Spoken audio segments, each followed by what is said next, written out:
Virginia voters have so much on the line with the House of Delegates elections this November. Currently, the Democrats control the Virginia House of Delegates and the state Senate by one vote majorities.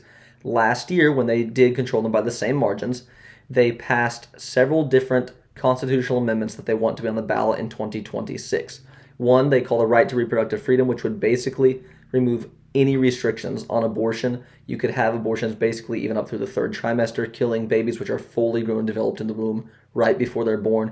It would make Virginia one of the most radical abortion restrictions or lack thereof states in the entire nation and one of the most radical places in the entire world. So that one has got to be kept off the ballot. Virginia currently has a constitutional amendment defining marriage as between one man and one woman, and that's currently overruled by the Supreme Court's decision. But if that ever gets overturned, as it looks like it might, then that decision, that is, then that would go back into effect. The Democrats are trying to get rid of that. And then they're also trying to restore voting or allow voting rights restoration for felons. Currently in Virginia, once you're a felon, you lose your voting rights, and I think unless the governor actually restores your rights, I should say, I think he can do that. But beyond that, you lose your rights to vote if you're a felon, which obviously makes sense because if you're a felon, it's a pretty serious crime, or at least it's supposed to be and is in most circumstances. Usually it's murder, something like that. So if you're a felon, yeah, you should lose your voting rights.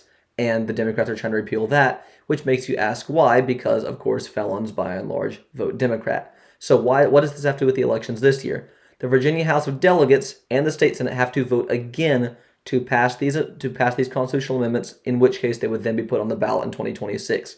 But if the Virginia voters flip control of the House of Delegates and they give Republicans either a 50-50 tie in the House or a 51-49 or more majority, then as long as all the Republicans voted no, which I think they would, I have a hard time trusting the GOP, but I think they would, then in that case, the amendments would fail and then they would be kept off the ballot in 2026. I hate that it has to come down to that. I wish Virginia voters could be trusted, but the fact is there's a lot of Democrats in Virginia. They'd probably pass those amendments, and the GOP is just horrible at fighting ballot amendments. So we have got to flip the House of Delegates this year, get this back in GOP control, and kill these horrible constitutional amendments.